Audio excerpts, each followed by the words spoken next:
कहानी उत्तर प्रदेश के छोटे से गांव हरिपुर की है, जहां रवि नाम का एक व्यक्ति पानीपुरी का ठेला लगाता था।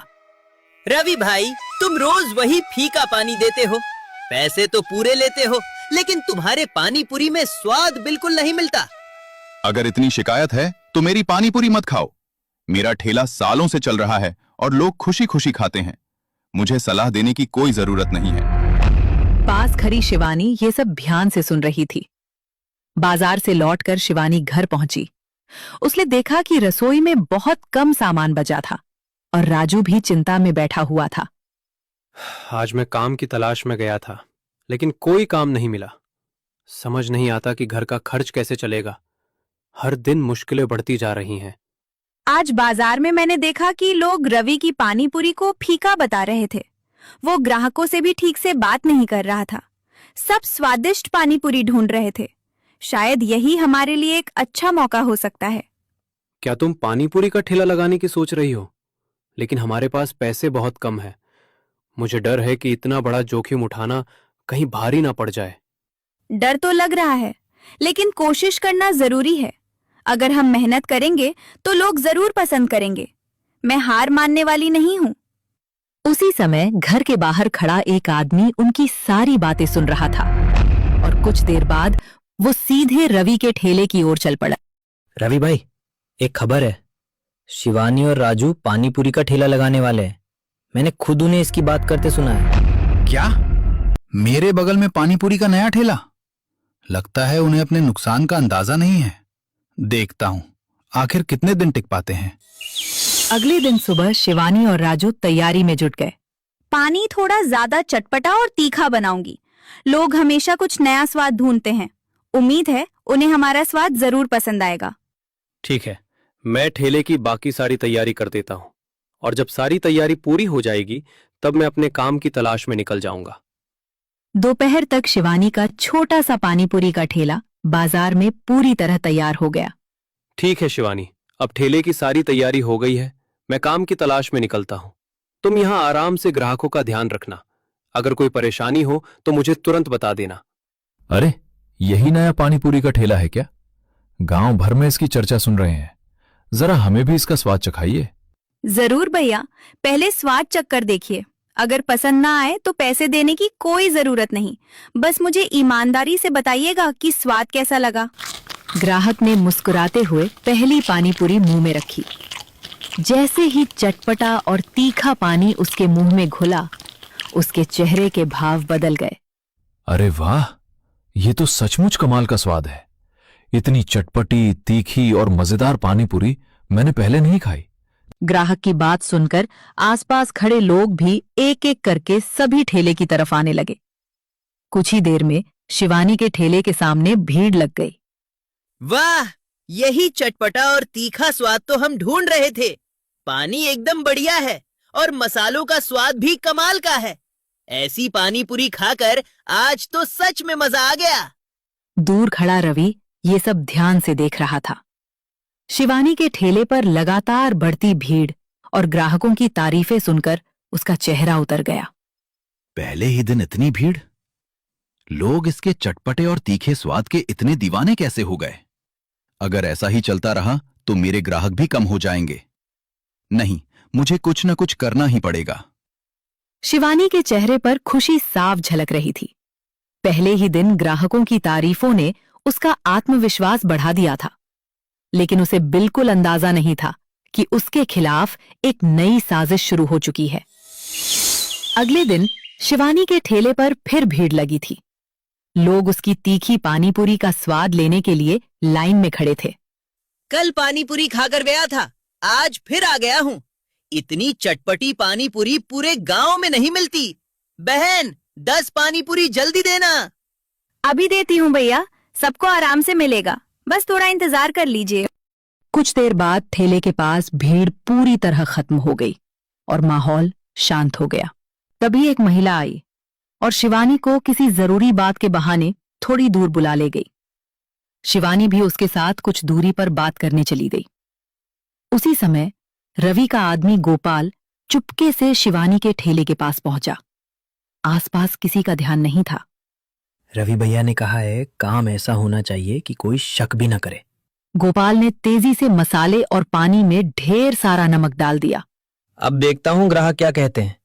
इतना नमक है कि पहला घूंट लेते ही मुंह बन जाएगा। वो तुरंत वहां से निकल गया। कुछ ही पल बाद शिवानी वापस आ गई। तभी 2 ग्राहक शिवानी के ठेले पास आए। चलो देखते हैं आज भी वैसा ही स्वाद है या नहीं। कल तो बहुत मजा आया था, उम्मीद है आज भी अच्छा होगा। जैसे ही ग्राहक ने पानी पूरी खाई, उसका चेहरा अचानक बदल गया। अरे ये क्या, इतना ज्यादा नमक! ये तो मुंह में जाते ही पूरा मन बिगाड़ दिया। उसने पानी पूरी तुरंत थूक दी। आसपास खड़े लोग हैरानी से उसे देखने लगे। सच में बहुत ज्यादा नमक है, पूरा मुंह का स्वाद ही बिगड़ गया। ग्राहकों के जाने के बाद शिवानी ठेले के पास खड़ी सोच में डूब गई। उसे समझ नहीं आ रहा था कि आखिर पानी का स्वाद अचानक इतना खराब कैसे हो गया। ये कैसे हो सकता है? मैंने तो हमेशा की तरह ही पानी बनाया था। इतना ज्यादा नमक तो मैं कभी नहीं डाल सकती। कुछ न कुछ जरूर गड़बड़ हुई है। तभी उसकी नजर ठेले के पास जमीन पर पड़ी एक फटी हुई नमक की पुड़िया पर गई। शिवानी ने उसे उठाया और ध्यान से देखने लगी। ये पुड़िया यहाँ कैसे आई? मैं तो इसे घर से लेकर नहीं आई थी। सुबह भी मैंने इसे यहाँ नहीं देखा था। मुझे कुछ ठीक नहीं लग रहा। शिवानी अभी इसी बारे में सोच रही थी कि तभी राजू वहां पहुंच गया। वो कुछ काम से बाहर गया हुआ था और अब वापस लौटा था। क्या हुआ शिवानी, तुम इतनी परेशान क्यों लग रही हो? सब ठीक तो है ना? आज बहुत बड़ी समस्या हो गई। कुछ ग्राहकों ने पानी पूरी खाई और कहने लगे कि पानी में बहुत ज्यादा नमक है। मैं खुद समझ नहीं पा रही कि ऐसा कैसे हुआ। लेकिन तुमने तो हमेशा की तरह ही पानी बनाया था ना, फिर अचानक ऐसा कैसे हो सकता है? यही तो मैं भी सोच रही हूँ। सब कुछ बिल्कुल ठीक था, लेकिन बाद में ग्राहकों ने शिकायत करनी शुरू कर दी और फिर मुझे ये नमक की पुड़िया यहाँ मिली। शिवानी ने नमक की पुड़िया राजू को दिखा दी। राजू ने उसे हाथ में लेकर ध्यान से देखा। ये पुड़िया हमारी तो नहीं है, हम तो ऐसा नमक इस्तेमाल भी नहीं करते। मामला सच में अजीब लग रहा है। मुझे लग रहा है कि किसी ने जानबूझकर कुछ किया है। इतना नमक अपने आप तो नहीं पड़ सकता, वरना स्वाद अचानक इतना क्यों बदलता? हो सकता है तुम्हारी बात सही हो, लेकिन अभी हमारे पास कोई सबूत नहीं है, इसलिए बिना सोचे समझे किसी पर शक करना ठीक नहीं होगा। मैं किसी का नाम नहीं ले रही, लेकिन जो हुआ है वो सामान्य गलती नहीं लग रही। मुझे पूरा यकीन है कि इसके पीछे कोई वजह जरूर है। धीरे धीरे सभी ग्राहक वहां से चले गए। ठेले के आसपास फिर से शांति हो गई। तभी एक बूढ़ा आदमी धीरे धीरे चलते हुए शिवानी के पास आया। उसके चेहरे पर गंभीरता थी, जैसे वो कोई जरूरी बात बताना चाहता हो। बेटी, मैंने कुछ देखा था। जब तुम ठेले के पास नहीं थी, तब एक आदमी तुम्हारे ठेले के पास आया था। कौन आदमी था बाबा? घबराइए मत, जो देखा है वही बताइए। वो रवि के ठेले पर काम करता है। मैंने उसे तुम्हारे पानी के बर्तन के पास देखा था। वो पहले इधर उधर देखा, फिर उसने पानी और मसाले में कुछ मिलाया और जल्दी से वहां से चला गया। बूढ़े आदमी की बात सुनकर शिवानी और राजू एक दूसरे को देखने लगे। उन्हें लगने लगा था कि किसी ने जानबूझकर उनके काम को नुकसान पहुंचाने की कोशिश की थी। उसी शाम रवि और गोपाल गांव के एक बड़े पेड़ के नीचे बैठे बातें कर रहे थे। देखा गोपाल, आज क्या हुआ? सुबह तक लोग शिवानी की पानीपुरी की तारीफ करते नहीं थक रहे थे, लेकिन एक छोटी सी चाल ने पूरा माहौल बदल दिया। लेकिन रवि भैया, जो हुआ वो ठीक नहीं था। अगर किसी को सच पता चल गया तो बड़ी परेशानी हो सकती है। तुम बेवजह चिंता कर रहे हो। लोगों ने अपनी आंखों से पानीपुरी का खराब स्वाद देखा है। फिर भी भैया, मुझे डर लग रहा है। कहीं किसी ने मुझे नमक मिलाते हुए देख लिया हो तो? आजकल छोटी सी बात भी पूरे गांव में फैल जाती है। अगर किसी ने देखा भी होगा तो उसके पास कोई सबूत नहीं है। सिर्फ शक से कुछ साबित नहीं होता, और जब तक सबूत नहीं होगा कोई हमारा कुछ नहीं बिगाड़ सकता। गोपाल चुप हो गया, लेकिन उसके चेहरे पर चिंता अब भी साफ दिखाई दे रही थी। अब इन बातों को छोड़ो, कल से ग्राहक फिर हमारे ठेले पर आएंगे। देखना, कुछ ही दिनों में सब पहले जैसा हो जाएगा। रवि को पूरा भरोसा था कि उसकी चाल कभी सामने नहीं आएगी, लेकिन उसे नहीं पता था कि एक बूढ़े आदमी ने गोपाल को देख लिया था। शिवानी और राजू घर में बैठे दिन भर की घटना के बारे में बात कर रहे थे। बाबा की बात सुनकर तो साफ लग रहा है कि गोपाल हमारे ठेले के पास आया था, लेकिन सिर्फ शक के आधार पर हम किसी पर आरोप नहीं लगा सकते। हाँ, हमें ऐसा सबूत चाहिए जिसे देखकर कोई भी सच्चाई से इनकार न कर सके। ठीक कहा। अगर गोपाल ने सच में ये काम किया है तो वो दोबारा भी कोशिश कर सकता है। हमें बस उसे रंगे हाथों पकड़ना होगा। तो कल क्या करने का सोच रही हो? कल सब पता चल जाएगा, बस आप मेरा साथ देना। अगले दिन शिवानी हमेशा की तरह अपना ठेला लेकर बाजार पहुंची। अपनी योजना के अनुसार वो ठेले से थोड़ी दूर जाकर ग्राहकों को आवाज लगाने लगी। उधर राजू पास की एक दीवार के पीछे छिपकर ठेले पर नजर रखे हुए था। गोपाल, लगता है कल की बात का कोई असर नहीं हुआ। गोपाल, जल्दी जाओ, शिवानी फिर से ग्राहकों को बुलाने लगी है। अगर ग्राहक ठेले के पास पहुंच गए तो मौका हाथ से निकल जाएगा। लेकिन भैया, अगर किसी ने देख लिया तो? अभी ठेले के पास कोई नहीं है, जल्दी से काम करो और वापस आ जाओ। कोई गलती नहीं होनी चाहिए।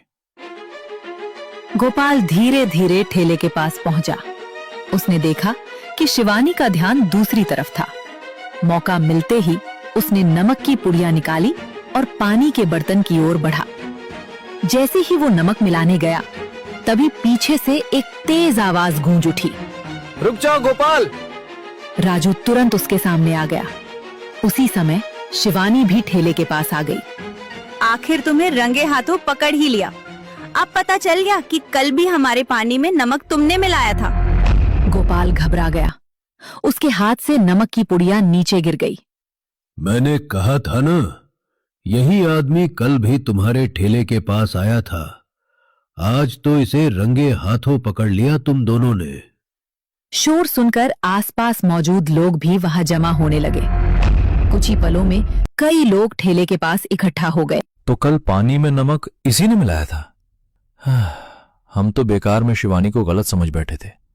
गोपाल, अब सच बताओ, तुम्हें ये सब करने के लिए किसने कहा था? गोपाल के चेहरे पर डर साफ दिखाई दे रहा था। वो समझ चुका था कि अब बचना मुश्किल है। मुझे माफ कर दीजिए, मुझसे बहुत बड़ी गलती हो गई। माफी बाद में मांगना, पहले सच सच बताओ। तुम ये सब अपनी मर्जी से कर रहे थे या किसी के कहने पर? चुप रहने से कुछ नहीं होगा। अब सबके सामने सच बताना ही पड़ेगा। मैंने अपनी मर्जी से कुछ नहीं किया। मुझे ऐसा करने के लिए कहा गया था। किसने कहा था? साफ साफ बताओ।